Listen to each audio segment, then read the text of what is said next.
नमस्कार, न्यूज 18 राजस्थान में आपका स्वागत है। मैं हूं आपके साथ प्रियंका राय और आप देख रहे हैं यूक्रेन रूस युद्ध पर हमारा खास शो महायुद्ध।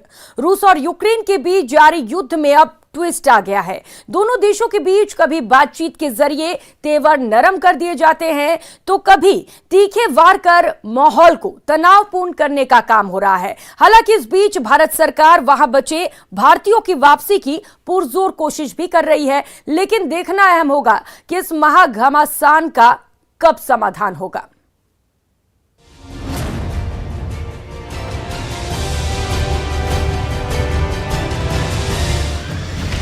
रूस यूक्रेन जंग में बड़ा ट्विस्ट।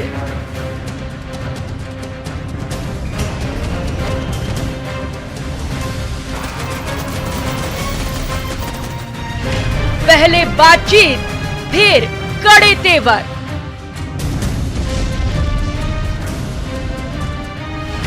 जेलेंस्की तैयार, मांगे हथियार।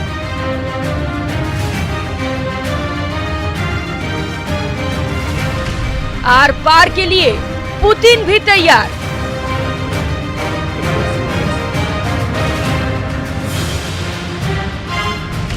कब खत्म होगी महातबाही?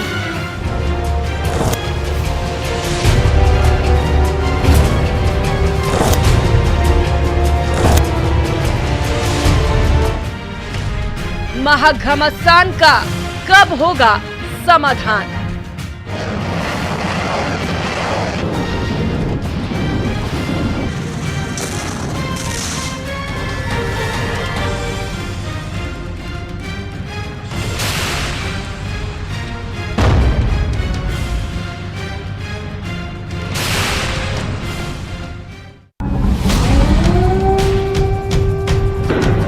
जिससे शुरू हुआ वॉर, उस पर यूक्रेन तैयार।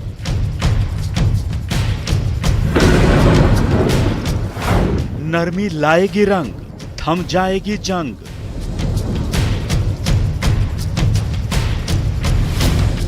यूक्रेन से खुश, युद्ध रोकेगा रूस।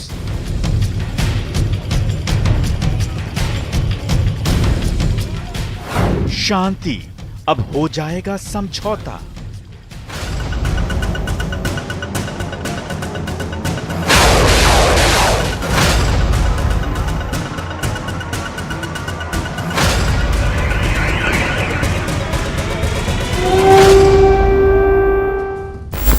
हथियारों का ये शोर शांत होने वाला था।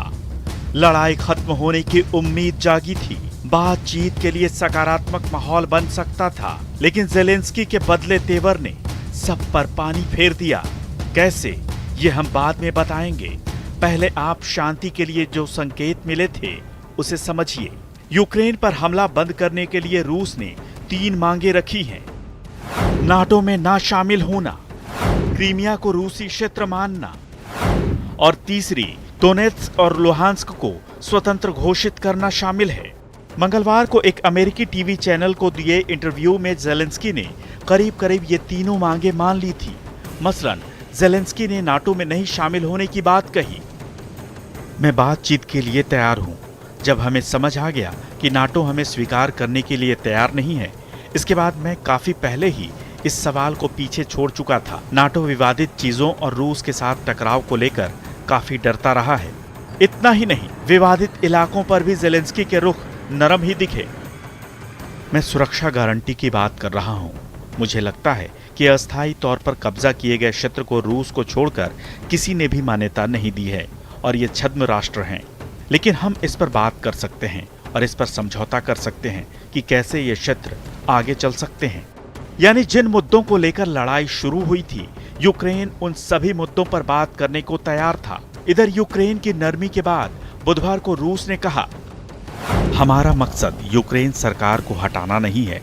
लेकिन जेलेंस्की ने एक बार फिर कड़े तेवर दिखाए हैं। हम हार नहीं मानने वाले हैं। रूसी सैनिकों को हथियार डालना ही होगा।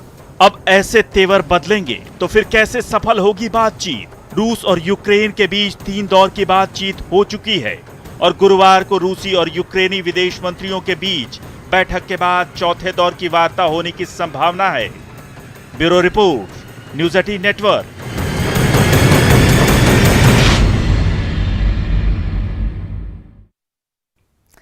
मानव इतिहास की सबसे बड़ी त्रासदी यूक्रेन पर टूटी है। शायद ही इंसानी इतिहास में कोई इसे भूल सकता है। एक तरफ जहां इस जंग ने हजारों लोगों को मौत के मुंह में झोंक दिया, वहीं लाखों को अपना घर छोड़ने के लिए मजबूर भी कर दिया। कभी 24 घंटे चमक धमक और रोशनी से पटे रहने वाले शहर अब खंडहर में तब्दील हो चुके हैं। तबाही के मंजर के बीच यूक्रेन के राष्ट्रपति जेलेंस्की की पत्नी ओलेना जेलेंस्का ने एक खुला खत लिखा है, जिसमें उन्होंने जंग में मारे गए लोगों के लिए अपना दुख जताया, तो वहीं पुतिन पर हमला भी किया।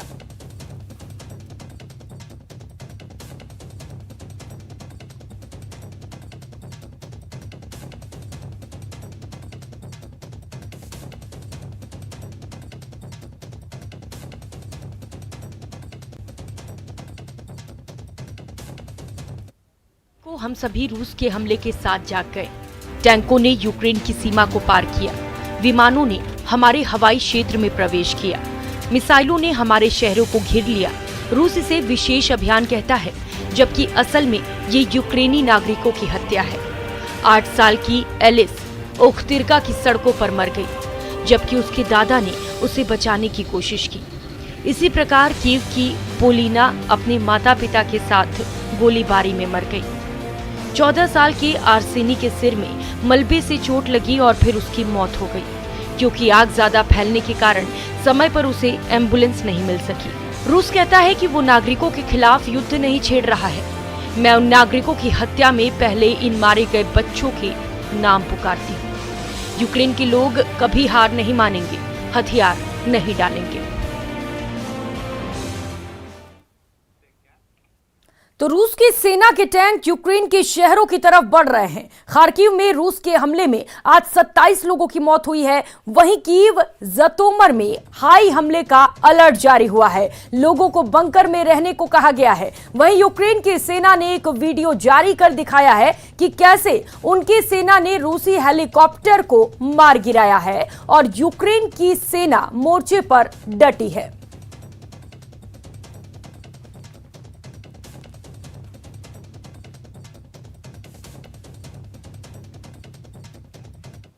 तो वहीं अब रूस सबसे ज्यादा प्रतिबंध झेलने वाला देश बन गया है। सबसे पहले अमेरिका और उसके सहयोगी देशों ने रूस पर 22 फरवरी को प्रतिबंध लगाया। खबरों के मुताबिक 22 फरवरी के पहले रूस के खिलाफ 2754 प्रतिबंध लगे हुए थे और हमले के बाद 2778 प्रतिबंध और लगा दिए गए। कुल मिलाकर 5532 प्रतिबंध लगाए जा चुके हैं। इसके साथ ही रूस ने 3616 प्रतिबंधों का सामना कर रहे ईरान को पीछे छोड़ दिया है।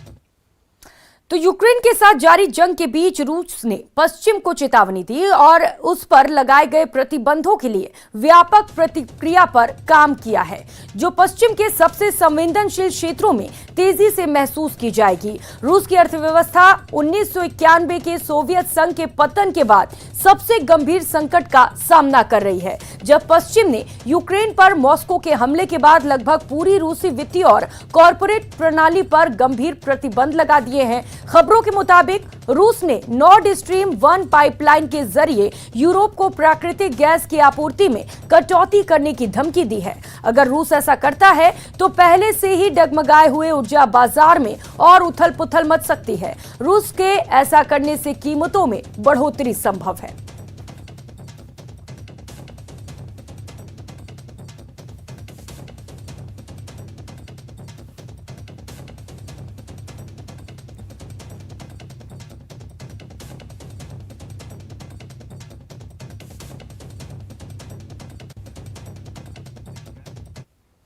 चौबीस फरवरी से शुरू हुई रूस यूक्रेन जंग 14 दिन से जारी है और इसके चलते आने वाले दिनों में महंगाई और बढ़ सकती है। जंग की वजह से इंटरनेशनल मार्केट में क्रूड ऑयल के दाम $140 प्रति बैरल के पार निकल गए हैं, जो 14 साल की हाई लेवल है। कच्चा तेल महंगा होने से आने वाले दिनों में पेट्रोल डीजल की कीमतें बढ़ना तय माना जा रहा है। इसके अलावा डॉलर के मुकाबले रुपया सबसे कमजोर हालत में पहुंच गया है। अभी $1 की कीमत 77 रुपए के पार निकल गई है। ऐसे में इससे भी महंगाई बढ़ने लगी है। इसके अलावा नेचुरल गैस महंगी होने से आने वाले दिनों में एलपीजी, सीएनजी के दाम भी बढ़ सकते हैं।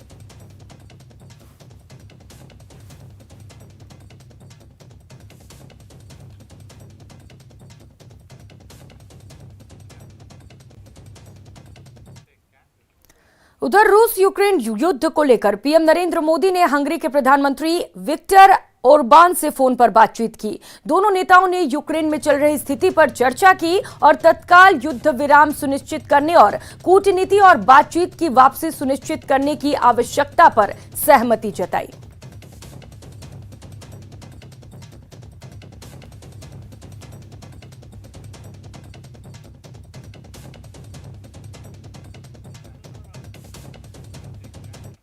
तो वहीं यूक्रेन की स्थिति पर भारत लगातार अपनी नजर बनाए हुए है, जिसके बाद इटली के विदेश मंत्री लुइगी डी माओ के साथ विदेश मंत्री एस जयशंकर ने मुलाकात की। दोनों के बीच यूक्रेन की स्थिति पर मंथन हुआ, जहां दोनों ने यूक्रेन में वार्ता और कूटनीति पर लौटने और शीघ्र युद्ध विराम करने के महत्व पर चर्चा की।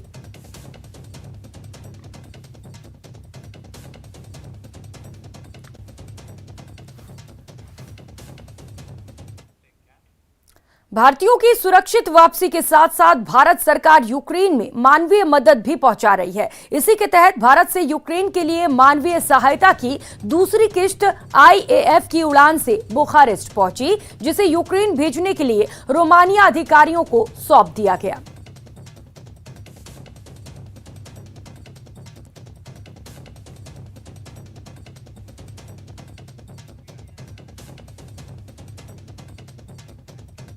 भारतीय अधिकारियों ने ऑपरेशन गंगा के तहत यूक्रेन से 9 बांग्लादेशियों को भी सुरक्षित निकाला है। इस पर बांग्लादेश की पीएम शेख हसीना ने पीएम नरेंद्र मोदी के प्रति आभार जताया। इसके अलावा भारत ने नेपाली और ट्यूनीशिया के विद्यार्थियों को भी यूक्रेन में अपने बचाव अभियान के तहत सुरक्षित निकाला है।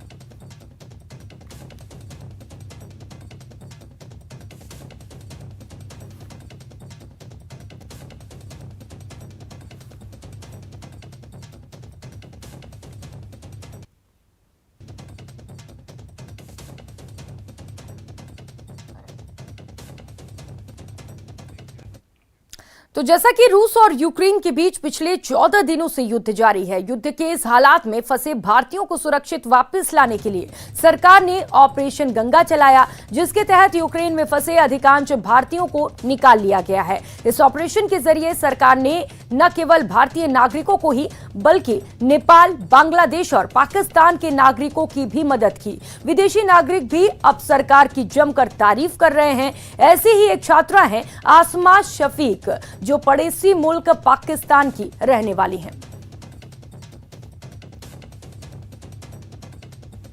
My name is Asma Shafiq and I'm from Pakistan.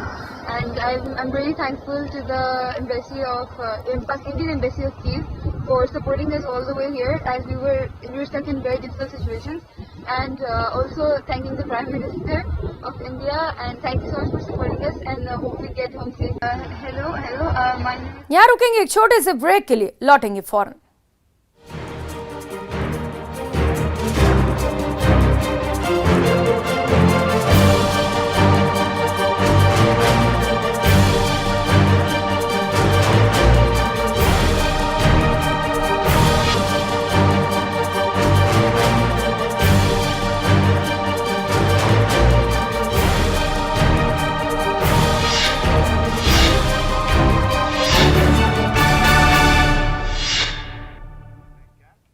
Break के बाद आप सभी का स्वागत है। यूक्रेन के सूमी से रवाना हुए 600 भारतीय छात्र लविल रेलवे स्टेशन पहुंचे, जहां उन्हें एक विशेष ट्रेन से सीधे पोलैंड भेजा गया। इन छात्रों के साथ भारतीय दूतावास और रेड क्रॉस के अधिकारी भी मौजूद रहे।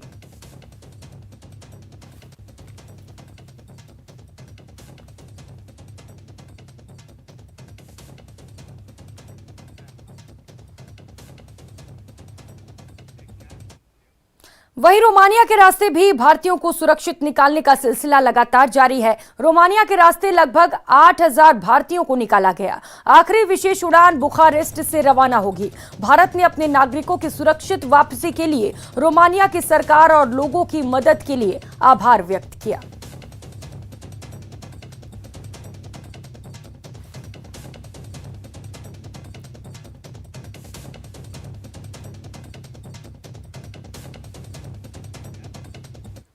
तो यूक्रेन के शहरों से पलायन जारी है। सुमी शहर से भारतीय छात्रों का जत्था निकल रहा है। जिस बस से भारतीय छात्र शहर छोड़ रहे हैं उसमें तिरंगा लगा हुआ है और रूस की सेना उस बस को निकालने में मदद भी कर रही है। वहीं पोल्तावा से भी पलायन जारी है। ट्रेन से छात्र शहर छोड़ रहे हैं।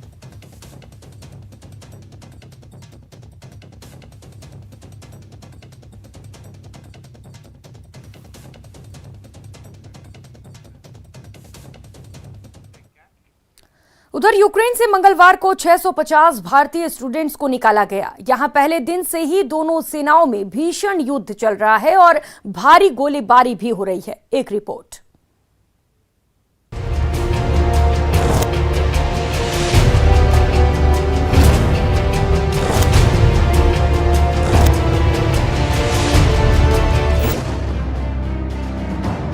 इस स्वागत सत्कार का वास्तविक अर्थ वही समझ सकता है जिसके सिर पर हर पल मौत मंडराती रही हो। जी हाँ, युद्ध का खौफनाक मंजर, तबाह शहर, आसमां में धुएं का काला गुबार और हर पल जान जाने का खतरा। यूक्रेन में फंसे भारतीय छात्रों ने कई दिन और रातें भयावह माहौल में काटी। लंबे इंतजार के बाद आखिरकार वो घड़ी आ ही गई जब वो अपनों के बीच अपने देश में थे। तस्वीरें दिल्ली के IGI एयरपोर्ट की हैं। जैसे ही यूक्रेन में फंसे छात्रों को दिल्ली एयरपोर्ट लाया गया, एयरपोर्ट पर इंतजार कर रहे उनके परिजन भावुक हो गए। कई विद्यार्थियों को युद्ध के दिनों में गंभीर कष्ट से होकर गुजरना पड़ा। इसमें एक है हिसार की गवर्नमेंट कॉलोनी मिर्जापुर निवासी अक्षिता। यूक्रेन से निकलने में अक्षिता को 6 दिन लग गए। वो बताती हैं कि इस दौरान उन्हें 36 किलोमीटर पैदल चलना पड़ा। बिना भोजन पानी के छात्र बेहोश हो रहे थे, मगर जिंदगी प्यारी थी, इसलिए कड़ाके की ठंड में चलते रहे। 22 किलोमीटर तो बमबारी के बीच चलना पड़ा। कभी सड़क पर दौड़ लगाते तो कभी बम से बचने के लिए सड़क पर लेट जाते। आसपास की इमारतों पर भी बम गिर रहे थे। कईयों को तो चक्कर आ रहे थे। ऐसे हालात से निकलकर छात्र यूक्रेन के पिसाचिन शहर तक पहुंचे। यूक्रेन में कहाँ किया? खार्किव। और अभी जो फ्लाइट पकड़ी कहाँ से पकड़ी? Romania border. Romania border. लगभग कितने स्टूडेंट आपके साथ आए? सर हम 250-300 बच्चे हैं अभी जो फ्लाइट में आए? हाँ जी। सर यूक्रेन छोड़ते वक्त क्या एक्सपीरियंस रहा था? क्या देखा आपने, क्या महसूस किया? सर हम पिसोचिन से आए थे बस में और सेफ था सब कुछ क्योंकि सीज फायर हो गई थी। उस टाइम हमें कोई बॉम्बिंग वगैरह की आवाज़ नहीं आई थी, ठीक था सब। अक्षिता अब रोमानिया के रास्ते भारत गई।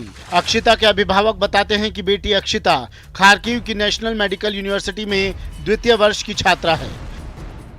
यूक्रेन में जब 22 फरवरी को युद्ध शुरू हुआ, इसके बाद उनकी बेटी अक्षिता 1 मार्च तक खार्किव स्थित हॉस्टल में बंकर में छिपी रही। इस दौरान 1 मार्च की रात को कहा गया कि आपको हॉस्टल खाली करना है। कहा जा रहा था कि अगले दिन सुबह 6 बजे टैक्सी से बच्चों को रवाना किया जाएगा, मगर बिगड़ते हालात के कारण बस या टैक्सी का प्रबंध नहीं हो पाया। ऐसे में अक्षिता और दूसरे भारतीय विद्यार्थी 14 किलोमीटर पैदल चलकर खार्किव रेलवे स्टेशन पहुंचे, लेकिन वहां पर भीड़ अधिक थी, इसलिए पहली ट्रेन में चढ़ने की कोशिश नाकाम रही। अक्षिता के मुताबिक वहां भारतीय विद्यार्थियों को धकेला जा रहा था, जबकि यूक्रेनियन नागरिकों को प्राथमिकता दी जा रही थी। इसके बाद दूसरी ट्रेन आई तो अक्षिता चढ़ गई, मगर 10 मिनट बाद ही सिग्नल डाउन हो गया और भारतीय दूतावास की तरफ से सलाह आई कि ट्रेन खाली कर दी जाए। इसमें दूतावास ने 3 लोकेशन पर जाने को कहा। इसके बाद अक्षिता 22 किलोमीटर बमबारी के बीच से बचकर पिसाचिन तक पहुंची। भारत में सुरक्षित फील कर रहे हैं? हाँ जी, फैमिली के साथ बहुत ज़्यादा। मिलने हैं इतने दिनों बाद, कैसा लग रहा है? बहुत अच्छा लग रहा है। अक्षिता ने बताया कि पिसाचिन में जहां वो और उस दूसरे भारतीय छात्र रुके, वहां खाने के लिए कुछ भी नहीं था। 1, 2 और 3 मार्च को उन्हें खाने के लिए कुछ भी मिला नहीं। ऐसे में वो 3 दिन से भूखे थे। 4 मार्च को खाने के लिए ब्रेड और सूप दिया गया। इसी दौरान कहा गया कि बसें आएंगी, उसमें निकल जाना है। मगर प्राइवेट बस आई तो $500 की मांग की गई, जबकि हॉस्टल वालों ने पहले ही लूट से बचने के लिए विद्यार्थियों को $200 से $300 ही अपने पास रखने की सलाह दी थी। ऐसे में इसमें कुछ ही विद्यार्थी जा पाए। गवर्नमेंट सपोर्ट की क्या बात करेंगे, क्योंकि देखा जाए तो वैकेशन प्रोसेस में भी गवर्नमेंट साथ में थी। हाँ जी आपका सर। पर्सनल एक्सपीरियंस क्या है? सर जब हम खारकिव या फिर पिशोचन में थे तो वो वॉर जोन थी, वहाँ पे ऑब्वियसली गवर्नमेंट की इतनी हेल्प नहीं आ पाई थी, कोशिश करके भी नहीं आ पाई थी, तो वहाँ पे थोड़ा स्ट्रगल था। लेकिन आगे इवैक्यूएशन बसेस के लिए या फिर हमारी फ्लाइट्स के लिए गवर्नमेंट ने बहुत हेल्प किया, खाना वाना वहाँ पे बहुत अच्छे से प्रोवाइड हुआ है, तो थैंक यू उसके लिए। फ्लाइट एक्सपीरियंस का सर, आप जो फ्लाइट में आप आए सब बहुत अच्छी थी इंडिगो।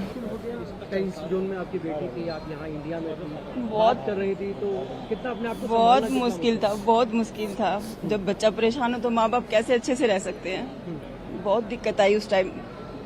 दिक्कतों का सामना किया, मगर अब सामने खुशी है। हाँ अब खुशी है। अब कैसा लग रहा है? अब बहुत अच्छा लग रहा है, हमारी गुड़िया हमारे साथ है, अब बहुत अच्छा लग रहा है।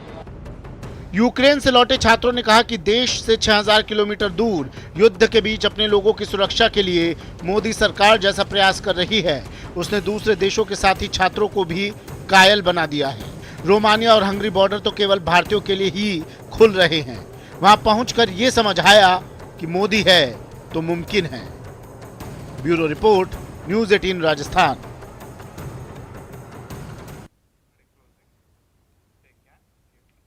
इस खास पेशकश में फिलहाल इतना ही। मुझे दीजिए इजाजत। नमस्कार।